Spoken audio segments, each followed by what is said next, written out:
ரொம்பவே சிம்பிளான கறியாக இருந்தாலும் டேஸ்ட்டு வந்து வேறு லெவலாக இருக்கும். என்னோடய ஃபேவரட் கறியில் இதுவும் ஒன்றுன்னு தான் நான் சொல்லுவேன். ஏரிப்புலாவை இறைச்சி வச்சு சமைச்சு பாருங்கள். வெள்ளைக்கறி ரொம்பவே டேஸ்ட்டு சூப்பராக இருக்கும். வாங்க இதை எப்படி செய்யலாம்னு பார்க்கலாம். கடாயில் ஒரு 3 டேபிள் ஸ்பூன் அளவு ஆயில் சேர்த்துருக்கேன். தேங்காய் எண்ணெய், அதில் கொஞ்சமாக சீரகம், ஒரு துண்டு பட்டை, 2 ஏலக்காய், 2 கிராம்பு சேர்த்து நல்லா பொரிய விட்டுருங்க. அதோட மீடியம் சைஸில் ஒரு வெங்காயத்தை நல்லா ஸ்லைஸ் பண்ணிவிட்டு அதையும் சேர்த்து நல்லா வதக்கிக்கணும். இந்த கறி வந்து பிடிக்காதவங்க யாருமே இருக்க மாட்டாங்க, ரொம்பவே விரும்பி சாப்பிடுவாங்க. கண்டிப்பாக நீங்களும் ஒரு முறை ட்ரை பண்ணி பாருங்கள். இப்போ வெங்காயம் குயிக்காக வதங்குறதுக்காக 1/2 டீஸ்பூன் அளவு உப்பு சேர்த்துருக்கேன்.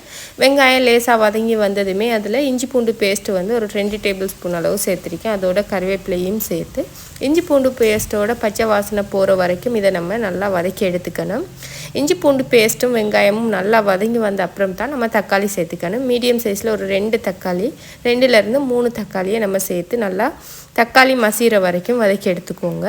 இந்த தாளிப்பு வந்து எந்த அளவு நம்ம நல்லா யூனிக்காக செய்கிறோமோ அந்தளவு கறியோட ஃப்ளேவரும் டேஸ்ட்டும் நல்லா இருக்கும். இப்போ பார்த்திங்கன்னா தக்காளி நல்லாவே மசிஞ்சு வந்துட்டு அதில் ஒரு 1/2 கிலோ பீஃபை நான் சின்ன சின்ன பீசஸாக கட் பண்ணி வச்சுருந்தேன். அதையும் சேர்த்துட்டு ஸ்பைசஸுக்காக இன்றைக்கி நான் பச்சை மிளகாய் மட்டும்தான் சேர்க்க போகிறேன். ஸோ அதனால் உங்களுக்கு எந்த அளவு உரப்பு தேவையோ அதுக்கேற்ற மாதிரி பச்சை மிளகாயும் சேர்த்துக்கோங்க. பச்சை மிளகாயை சேர்த்து இறைச்சியும் சேர்த்து நல்லா இந்த மாதிரி மிக்ஸ் பண்ணிவிட்டு ஒரு 5 மினிட்ஸ் இந்த எண்ணெயிலேயே நல்லா குக் பண்ணிக்கோங்க.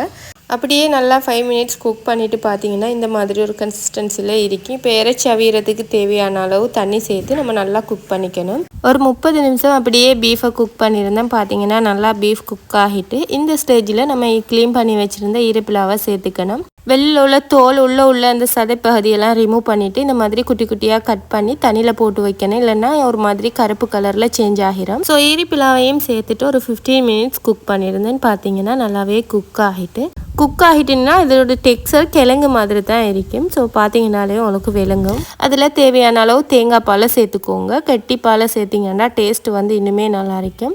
சேர்த்துட்டு தேவையான அளவு மிளகுத்தூளும் சேர்த்துக்கோங்க. ஃப்ளேவர் நல்லா இருக்கும். ஒரு 1/2 டீஸ்பூன் அளவு மிளகுத்தூளும் சேர்த்து நல்லா குக் பண்ணிட்டேன். இப்போ பார்த்தீங்கன்னா கறி கொதிக்க ஸ்டார்ட் ஆகிட்டு இந்த ஸ்டேஜில் நம்ம இறக்கி எடுத்துக்கலாம். ஸோ கறி வந்து உங்களுக்கு இன்னுமே க்ரீமியான ஒரு கன்சிஸ்டன்சியில் வேணும்னா நம்ம சேர்த்துருக்கிற ஈரப்புலாவில் ஹாஃபை வந்து ஒரு அகப்பை வச்சோ ஸ்பூன் வச்சோ நல்லா மசிச்சு விட்டுட்டு நல்லா இறக்கி எடுத்திங்கன்னா சரி. சுட சுட ரொட்டி, பான், ஒயிட் ரைஸ் கூட சாப்பிட்றதுக்கு ரொம்பவே நல்லா இருக்கும். ரொட்டி கூட சாப்பிட்டா வேறு லெவலாக இருக்கும்.